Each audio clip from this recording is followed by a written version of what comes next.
Quando essa vinheta aparece, você já sabe que vem assunto interessante aqui no Mulher Demais. A gente se relaciona pra quê? Pra ser feliz, não é? Pra viver bons momentos. Só que alguns relacionamentos, quando colocados na balança, tem mais problemas do que alegrias. E aí, a partir desse momento que acende aquela luz amarela, sabe? É bom pensar, será que o meu relacionamento é abusivo? Muitas mulheres, né, a pedido ou por imposição do parceiro, acabam se isolando da família. Muitos homens também, por conta da parceira, não gosta daquela sua irmã, não gosta da sua mãe, vai isolando, né, o homem também da família, dos amigos. Enfim, vai perdendo o amor próprio, vai perdendo o sentido de vida. Isso é meio triste, não, né? Eu acho. Eles vivem controlados, né, com medo de ser quem de fato são. E é preciso estar atentos, porque além da violência psicológica, que faz as pessoas acharem que tudo que só é certo se fizer o que o parceiro quer, só em 2018, segundo uma pesquisa do Fórum Brasileiro de Segurança Pública, 42% das mulheres entre 16 e 24 anos, elas sofreram também violência física. Mas, afinal, como identificar que seu relacionamento é abusivo? Aqui no estúdio a gente conversa com a psicóloga Sandra Souza. Oi, Sandra, bom dia. Seja bem-vinda à Mulher Demais. Bom dia, Fernanda. Obrigada. O que caracteriza um relacionamento abusivo? Então, o relacionamento abusivo ele é caracterizado por um conjunto, na verdade, por um contínuo, né, de comportamentos agressivos em relação à vítima, né? Então, ao mesmo tempo, não é fácil identificar, né? Embora a gente esteja passando pelo sofrimento, né? A gente fala mulher, na maioria das vezes, porque na maioria das vezes é de onde a gente busca dados, onde tem dados com relação à violência física e à violência psicológica, enfim, aos outros tipos de violência. Mas não significa dizer que somente mulheres são as vítimas de um relacionamento abusivo, né, Sandra? Sim, nós somos seres de relação, né? Então, como seres de relação, a gente está o tempo todo em contato com diferentes pessoas, diferentes níveis de relação, com diferentes papéis que são desempenhados, e aí qualquer papel desse, em qualquer tipo de relação, pode ter uma relação abusiva, sim. Reconhecer esses sinais durante o relacionamento, ainda jovens, é uma estratégia importante para que, de repente, você não esteja inserida numa situação e não esteja com essa capacidade de consciência de, peraí, esse negócio aqui não está certo. Os jovens, eles são mais prejudicados nesse sentido, porque são inexperientes, estão iniciando muitas vezes relacionamentos íntimos, né, afetivos íntimos, e aí pode ter abuso no sentido de causar até problemas de saúde, né, saúde mental também, saúde física também, e como são jovens, eles estão aprendendo a ter relacionamentos, né? Então, nesse processo, isso pode até levar, se isso não for bem trabalhado, não for identificado, pode até levar para relacionamentos na fase adulta, né? Achar que o comum é isso, né? Que o que acontece nos relacionamentos é isso, né? Exatamente, porque tem uma coisa interessante, Fernanda, que é a questão de crenças que a gente tem a respeito das coisas, né? A respeito do mundo, de modo geral, e a respeito de relacionamento, né? Então, por exemplo, uma crença que é bastante equivocada é que quando se diz assim, se não tem ciúme, não tem amor. Né? Então, a gente começa a pensar que uma prova de amor é o ciúme, e aí a gente pode estar dando margem para um tipo de relacionamento abusivo. A gente continua falando com Sandra sobre esse assunto e os órgãos públicos, eles também têm olhares interessantes para essas questões. O Ministério Público de São Paulo desenvolveu uma cartilha chamada Namoro Legal, que dá várias dicas de como você identificar se o seu relacionamento é abusivo. E a gente traz essa cartilha aqui para o Mulher Demais para a gente conversar juntas, tá, Sandra? Isso. Uma dica da cartilha é confie na atitude e não nas palavras, porque às vezes na rede social hoje é tudo mil maravilhas, aquela conversa bonita, aquela declaração de amor, mas é no dia a dia, nas ações, que a gente vê realmente a efetividade dessas palavras, não é, Sandra? Sim, inclusive são nos pequenos comportamentos, né, nas pequenas manifestações que isso aparece, né, como relacionamento que é saudável ou então não saudável, porque é muito fácil ter palavras, por exemplo, para agradar, né? Eu te amo, eu te adoro, não consigo viver sem você. E aí, eu tô fazendo isso para te proteger. Exatamente. Né? Você é tudo na minha vida e eu, por exemplo, também, nenhuma pessoa vai te amar tanto como eu te amei. Né? Onde é que está esse medidor, gente, de amor que a gente não sabe, não é? Exatamente. Porque como é que eu sei que o outro amou mais ou que amou menos? Agora, a gente sabe quando ama certo através das ações, não é assim, Sandra? Sim, a gente precisa estar muito atento, Fernanda, em relação a não aquilo que é dito. A gente vive no mundo da aparência, né? Isso. E as redes sociais denotam isso, né? Então, a gente vive nesse mundo da aparência e começa a acreditar que a aparência é o que faz sentido, né? E não é. E é justamente o contrário. A aparência está sempre muito bem, muito interessante. interessante, bacana, mas é na atitude, na preocupação com o outro que a gente identifica que tipo de amor de fato é esse, né? Tem um relato de uma telespectadora e ela diz o seguinte, Sandra, que ela é casada há 5 anos e ela traz justamente essa fala de que no começo ela achava tudo bonitinho. O ciúme, por exemplo, né, hoje ela já não acha mais. No início, ela achava maravilhoso essa história de que ele tinha ciúme, então ele está me amando, ele está se importando. Hoje, ela diz que quando saímos juntos, ela não pode nem olhar de lado. E ele diz que ela já está olhando para outra pessoa, para outro cara. E os olhos têm que ser fixos apenas nele. Ela se sente muito mal. Você imagina a situação, e é muito comum isso que essa telespectadora traz, né, de casais que estão tão disfuncionais na relação, Sandra, que um dos dois já não quer mais nem sair. Porque sempre que sai, é uma confusão. Sim, exatamente. Então, quando a gente começa a identificar, Fernanda, eu chamo de desassossego, né? Começa a identificar um desassossego na relação com o outro, né? Na presença do outro, então, provavelmente a gente já está vivenciando a relação abusiva. Agora, o que eu acho que é interessante a gente frisar é que, primeiro, que é muito difícil identificar que você está na relação abusiva, né? Porque é uma relação também sedutora, então você não consegue identificar de primeira, né? E especialmente no início do relacionamento, porque, como diz, né, ela mesma falou, no começo tudo são flores, né? Então, você vai entrando no processo do relacionamento e não se dá conta. Quando vê, já tem um tempo, provavelmente, de relacionamento. É preciso estar muito alerta, muito atenta para, no início do relacionamento, você já identificar, mesmo quando ainda tudo são flores, né? Porque tudo é flor, o que é que traz essa visão? A racionalidade, a razão. Quando a gente está apaixonado, né, Sandra? Razão é o que menos acontece dentro da gente. É muita emoção, é aquele envolvimento. Mas o bacana da gente estar trazendo esse assunto aqui para o Papo de Quinta é para que, se você está assistindo hoje o programa, pode até depois pegar o link e enviar para os adolescentes de uma maneira geral, para eles começarem a identificar essas situações. Tem uma dica agora na cartilha que eu achei muito incrível. É a dica 2, que seu espaço é só seu. Então, é preciso cultivar essa coisa de que o espaço é seu e que isso envolve um monte de situações. Celular, não é, Sandra? Sim. É uma situação que vem causando muitas discórdias entre os casais. Mas é preciso entender que o espaço é seu e que ele só pode ser compartilhado caso você deseje que assim o seja. Sim, não é, Sandra? Claro. E às vezes pode ter a pessoa, né, o abusador, no caso, no relacionamento, ele começa a querer controlar tudo, né? Então, se você me ama, às vezes pode ter uma fala nessa direção. Se você me ama, você pode me dar a sua senha, a senha do celular, a senha do seu e-mail, né? E aí você, das redes sociais de um modo geral, e aí você, para dizer, né, a mulher tem uma necessidade de ser aceita, na verdade todo mundo tem, mas a mulher, ela quer ser escolhida, ela quer ser aceita e acha que tem uma condição para isso. E aí essa condição é ela abrir mão da sua individualidade, do seu mundo particular para ceder ao outro, né?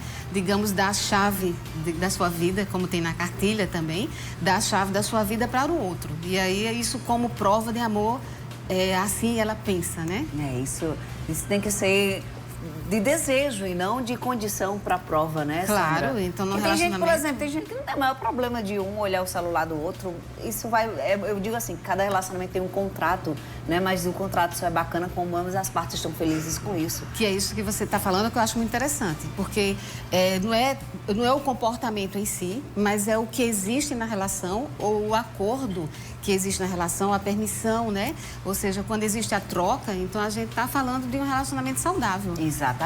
Eu quero fazer isso, né? Eu me sinto sufocado porque ele vem pegar no meu celular e investigar e depois ainda questionar. E essa conversa? E aquilo ali? Lá. Aí já não está saudável, né? E aí né? que o perigo está presente, Está né? presente. Tem uma telespectadora que compartilhou a história dela com a gente, Sandra. Ela disse assim que não vai se identificar e a gente tem sempre esse espaço aqui no Mulher Demais de muito mais ajudar do que saber de quem se trata, né? Claro. Ela decidiu se separar, Sandra, porque, segundo ela, o ex até proibiu dela retirar as coisas pessoais da casa.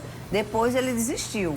Mas, mesmo assim, ela foi na delegacia da mulher para se resguardar, porque ela diz que não sabe do que ele pode fazer ou acusar. E é importante ela dizer isso porque ela usa um instrumento legal para dizer, peraí, ele voltou atrás, eu posso tirar as minhas coisas, mas eu quero me resguardar. Ou seja, é importante a gente saber que existe uma legislação para nos resguardar, né?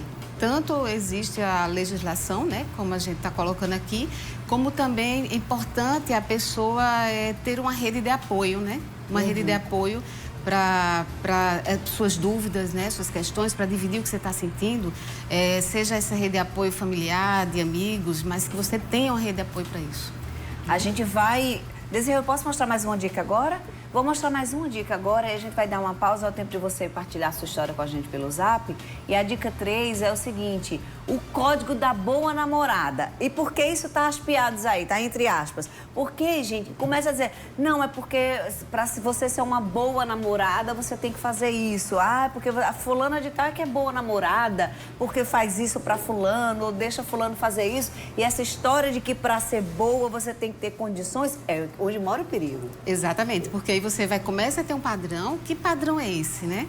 De relacionamento. Na verdade, não é um padrão, mas é a relação que vai sendo estabelecido, que vai determinando a medida da relação, o que é possível, o que não é possível, mas não que exista um padrão, porque aí, se eu tenho um código de boa namorada, então significa que eu vou cobrar o que eu estou chamando desse código, né? E se você não corresponde a esse código, então você não é a boa namorada e aí começa o movimento, né, de um relacionamento abusivo. O que eu acho interessante, Fernanda, é que o relacionamento é tão sedutor que é difícil de você sair, né? Ele normalmente apresenta 3 fases, né? Quer dizer, a fase, por exemplo, do temor, né? Você começa o abusador, ele começa a criar situações onde você vai ficando com medo de se expressar, com medo de ser quem você é. E aí, situações do cotidiano vão sendo colocadas ali em xeque e você vai tendo um certo controle, começa a achar, eu devo me comportar assim, eu não devo me comportar assim. É porque sempre gera uma briga, sempre gera uma confusão. Isso. Você vai dizer assim,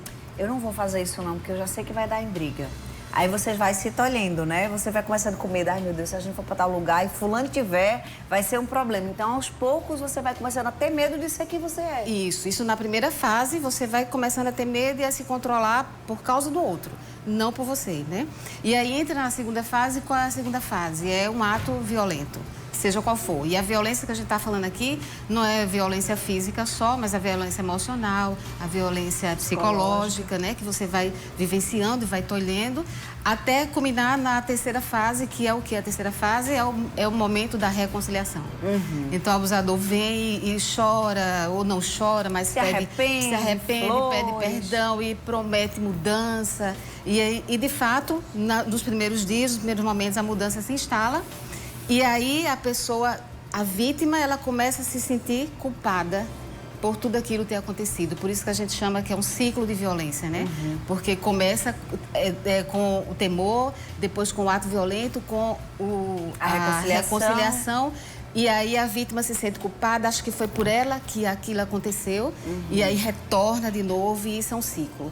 E você quebrar o ciclo é extremamente difícil, né? A gente vai falar mais sobre esse assunto aqui no Mulher Demais. Você manda a tua história, né? 991050400, a sua dúvida. A gente vai falar um pouco mais sobre a cartilha, vai dar mais dicas aqui de como trazer um pouco de racionalidade para essas questões que envolvem tanto sentimento, né, Sandra? Sim. Sandra continua com a gente. De volta aqui com Mulher Demais, o nosso tema é relacionamento abusivo aqui no Papo de Quinta. A gente está recebendo a psicóloga Sandra Souza, a gente já conversou sobre tantos aspectos interessantes. Se você perdeu o início do nosso papo, você depois vai ver no site da TV Correio, www.tvcorreio.com.br. Sandra, muitos depoimentos chegando e que servem também para a gente colocar e as pessoas em casa se identificarem, né? Uma telespectadora comenta que o celular dela não tinha senha. Então, o que é que o marido fez? O marido baixou um aplicativo de escuta que gerou uma grande discórdia. Hoje ela colocou a senha no celular, né? E é muito cobrada por conta dele. Mesmo ela não tendo nada a esconder, mas ela já fica se achando errada, já que o dele não tem. Então, aquela história da culpa, né? Sim, a culpabilização, né? Da vítima, que normalmente ela se sente responsável, né? Até pelo sofrimento do outro em determinado momento, se não atende às suas necessidades, né? Ciúme é sempre um assunto recorrente nas relações, e uma telespectadora comenta que é casada há 11 anos e que sempre teve ciúmes. Só que agora aumentou isso. Por quê? Porque ela é mais velha do que ele e ela se sente feia e ela deixou tudo por conta dele, ela sabe que o ciúme dela é possessivo, né? E como descobrir como identificar e ela não quer se identificar. É muito interessante, Fernanda, fazer essa autoobservação também, né? Até que ponto eu também estou vivenciando algo que eu me desconheço nesse processo e como é que eu estou levando adiante esse tipo de relacionamento, até para saber o que é que eu quero, o que é que eu não quero. E também a gente fala dessa questão do relacionamento abusivo, mas anterior a chegar a isso, é importante a gente se propor um diálogo também com o parceiro, com a parceira, né? Com quem a gente está se relacionando. Um diálogo, porque, assim, problemas e defeitos todo mundo tem, né? Então, é importante a gente ter essa abertura ao diálogo. E quando esse diálogo acontece, a gente vai se ajudando, a gente vai identificando o que precisa melhorar ou não. E o que dificulta é quando a gente assume um perfil de alguém que está submisso a um determinado contexto. Então, esse perfil de estar submisso, né, supõe que tem uma relação ali também de alguém que está oprimindo. E aí, normalmente, a pessoa assume esse perfil, esse comportamento submisso, para evitar conflitos e também deixar de ser aquilo que é, né? E pelo menos na fala dela, a gente vê uma questão de autoestima, né? De baixa autoestima. Sim. Então, buscar identificar e trabalhar isso é importante para que ela consiga equilibrar, né, a situação, porque, assim, se ela já traz que ela se sente feia, que ela é mais velha do que ele e que isso é a causa do ciúme dela, ela já meio que justifica o ciúme. Significa dizer que o comportamento vai se repetir porque ele está justificado ali, né, Sandra? Está justificado e vai continuar acontecendo, né? E aí nunca é tarde para você se ver também nesse contexto. E se propor a mudar, não é? Tanto se propor a mudar, Fernanda, como ajudar o outro também nesse processo, se o outro tem abertura para essa mudança também. Olha que interessante, é uma sogra que compartilha a história da nora. Ela disse que a nora não gosta que o filho dela vá jogar com os amigos, acha esse jogo com os amigos, só quer que saia com ela. E a sogra já disse assim, olha, eu já falei para eles que cada um também tem que ter a sua vida, né, ter os seus amigos e também ter os momentos juntos. Como é que ela pode ajudar sem prejudicar a relação deles? É uma sogra que está identificando uma situação que pode ser uma disfunção ali na relação, mas ela não quer parecer intromissa. Quando a gente impõe o que deve se fazer, a gente tem esse caráter de intromissão, né? Mas se você tem liberdade, né? Se a pessoa tem liberdade de conversar com o outro, por que não dar alguns toques, né? Sem impor aquilo que você está defendendo, porque de repente você acha que aquilo é a sua verdade também e tem que ser assim e não é por aí o caminho, né? Mas por que não dar alguns toques, criar abertura para o diálogo, né? Eu acho que isso é importante nas relações de um modo geral.